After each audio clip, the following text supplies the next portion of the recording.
माझ्या प्रभू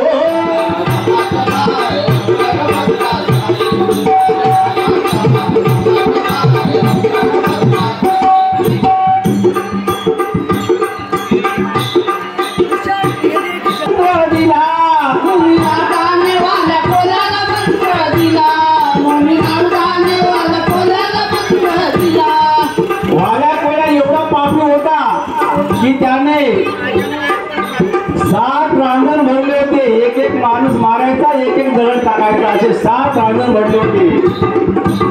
आणि तिकडे नारळाला चिंता वाटली, कारण देवाची गणने नारळात पाणी आपल्या या वालेकोलाचा उद्धार केला पाहिजे आणि त्याच्या हातूनच रामायण दिलं पाहिजे. म्हणून नारळ भेटला वालेकोल्याला, हे तू काय करतोस? म्हणतो बायको पराक्रमी करतोय.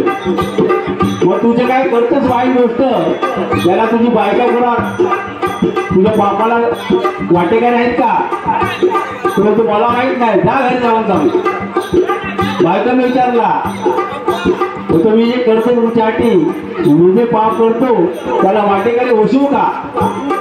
बायको म्हणतो मला माहिती नाही, तू माझा नवरा आहे, तू कुठून आणतोस मला माहिती नाही. पोराला विचारला, भाऊ तू तुझी कर्म तू बोल, आम्हाला काय खायला भेटलं मग नारळाला सांगितलं का देऊन नारद मुनीला. त्यानंतर राम जन्माच्या अगोदर त्याला मरा मरा मरा हा मंत्र दिला आणि तो उलट अर्थी राम राम होतो.